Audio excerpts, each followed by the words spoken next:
I apologize for my daughter's absence. She's a medical student and was quite busy with her studies on the day of the pre-wedding meeting between our families. This left an empty seat at the table reserved for the groom's family. Noticing my concerned gaze, my in-laws apologized together, visibly embarrassed. Though I had urged her to attend, she didn't make it. My husband Daniel grumbled about his sister and respectfully lowered his head to my family. We reassured them it was all right, and they seemed visibly relieved. My mother-in-law expressed a desire for us to get along with their daughter, and I agreed wholeheartedly. At the time, I didn't overthink the situation as my in-laws and husband had left me with a good impression. I naturally expected my sister-in-law to be the same. My name is Sarah, and I am 33 years old. I recently married my husband 2 months ago, and we plan to hold our wedding ceremony next year. Around the time of the family meeting, my mother fell ill and was hospitalized. So we decided to postpone the ceremony until she fully recovered. My mother had always dreamed of seeing me as a bride, so we decided to enjoy our time as a newly married couple for now, with me focusing on being a full-time housewife. Before I got married, I worked as a doctor at a hospital. However, the demands of the job took a toll on my mental and physical health, affecting my work and daily life. Though I wanted to leave immediately, I couldn't due to my commitment to my patients. With the support of those around me, I eventually resigned from the hospital. Perhaps a large hospital wasn't the right fit for me. While I was wrestling with feelings of inadequacy and self-blame, I met my husband. After dating for some time, we got married. My husband, who grew up in a modest family, was surprised to learn about my previous career as a doctor, but he saw me for who I was rather than focusing on my past profession.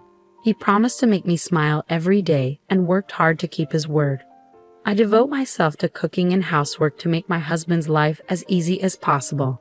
His presence has been essential to my happiness and recovery.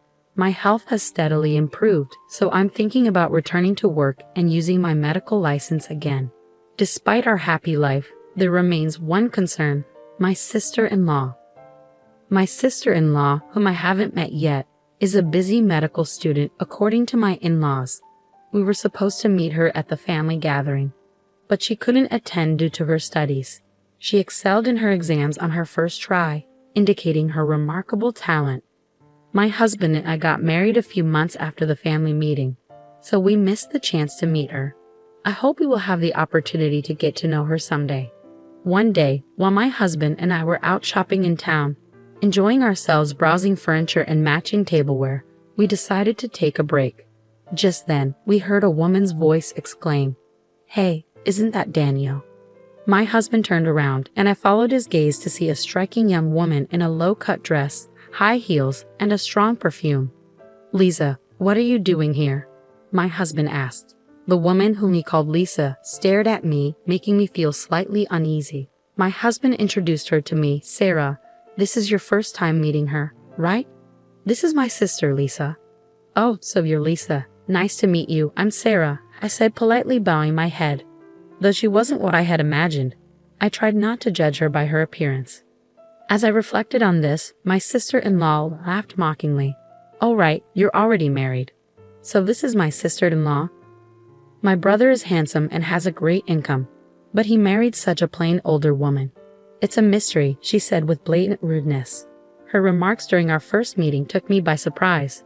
It's true that my husband is 4 years younger than me, attractive, and earns a higher than average income working for a major pharmaceutical company. I can understand how someone who doesn't know us might think we're an odd match. But I was taken aback by her nerve in saying it directly to my face. As I realized my sister-in-law and I might not get along, my husband stepped forward to defend me and scolded her. "Hey, that's incredibly rude. You should greet her properly. You didn't even bother to show up for the family introduction because you put your own convenience first," she responded with a dismissive laugh. I had a group date that day. I was shocked by her explanation, thinking she was busy with school. Sensing that my husband was getting angry and that this could escalate into a fight between siblings, I decided to intervene and keep the peace. "Come on, let's move forward now that we've met today. Let's try to get along from here on out, okay, Lisa?" I said, hoping to diffuse the tension. She shot me a sharp look. "By the way, what do you do for a living?" "I'm going to be a doctor in the future, so don't get too comfortable with me." I was taken aback by her superior attitude.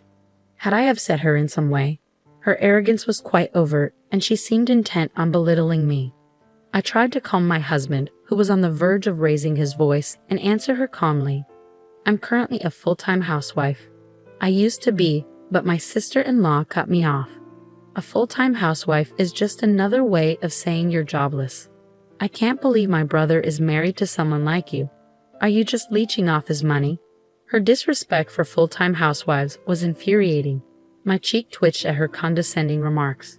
Trying to manage the situation with restraint seemed to have backfired. Lisa, stop. Sarah isn't who you think she is, Daniel protested. It's okay, Daniel, I said, soothing my husband. I knew I had to handle this carefully to avoid a confrontation. I quickly grasped the type of person my sister-in-law was. Although she clearly possessed intelligence as evidenced by her academic success, her demeanor left much to be desired. Becoming a doctor is a noble pursuit.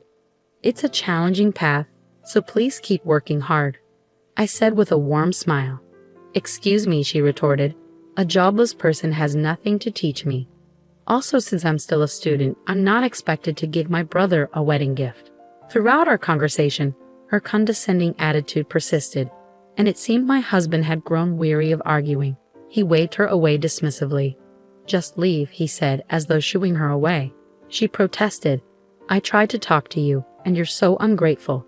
Fine, whatever, I'm busy too. See you. After she left, my husband turned to me and apologized, bowing his head deeply. I'm so sorry about my sister. She was incredibly rude. She used to be more considerate, I swear. I reassured him, it's fine. My opinion of my sister-in-law had plummeted, but I knew avoiding conflict between siblings was better than creating a rift. We'll just keep our distance from now on. Thank you for standing up for me. Let's have some tea and change the mood, I suggested, eager to leave the unpleasant encounter behind. How about some delicious coffee? When I smiled, my husband nodded with relief. A few days later, I visited a nearby large hospital, carrying flowers and a change of clothes in a tote bag. I knocked gently on the door of a private room. Mom, it's Sarah. How are you feeling? I asked as I opened the door. My mother greeted me with a happy smile from her hospital bed. I made regular visits to see her, assisting with her daily care and helping her change clothes. Today, she appeared to be doing quite well. My brother, Kevin, had just taken off his stethoscope and spoke on behalf of our mother. He works as a doctor at the hospital and is keeping a close watch on our mother's condition. Seeing his familiar face, I naturally softened and smiled. Hey, Kevin, it's been a while, I said. Yeah, he replied with a smile as he continued to jot down our mother's progress. I set the tote bag down and took a seat in a round chair next to my mother's bed. Dad was here not too long ago, but he had to leave for a conference, Kevin mentioned. It's too bad we couldn't all catch up while he was here. My mother chuckled at the thought. By the way, this hospital is run by your father. It's a bit surreal to think that I used to work here as a doctor, just like my father and brother. This hospital feels like both my childhood home and former workplace. After some enjoyable parent-child conversation, my mother began to doze off, murmuring, I think the medicine I just took is starting to work. I'm getting sleepy. I tucked her in with a blanket, and Kevin and I shared a knowing laugh, thinking she might have felt relieved. Leaving my mother's room, my brother and I found seats on a sofa in the lobby. Are you and Daniel getting along well? He asked me. I nodded, smiling. Yes, we're enjoying our time together. He chuckled and affectionately patted my head. He's always been a worrier when it comes to you, even after you got married. We were all concerned when you left the hospital. Meeting Daniel was the best stroke of luck, I admitted. His presence played a significant role in my recovery. As we continued to chat, a nurse approached my brother, and he excused himself. I'll be right back. Just wait for me, he said before disappearing to attend to a patient. Watching him go, I acknowledged that he must be quite busy being next in line to our father, the hospital director. Just having had the time to chat with him felt like a small miracle. Melancholy washed over me as I sat in a hospital, feeling the absence of my usual role alongside my father and brother. Suddenly, a familiar loud voice pierced the quiet. What's jobless Sarah doing here? My sister-in-law's smirk greeted me as I sat on the sofa. The emphasis she placed on jobless stung, but I maintained my composure with a smile. "Hi, Lisa. I'm here to visit my mother. Since this is a hospital, could you please lower your voice?" I requested politely, hoping to avoid further confrontation. As annoyance began to bubble within me, I found myself faced with an unpleasant encounter, inwardly groaning at the situation. Ignoring my subtle warnings, she continued speaking loudly. "Wait, your mother is in the hospital.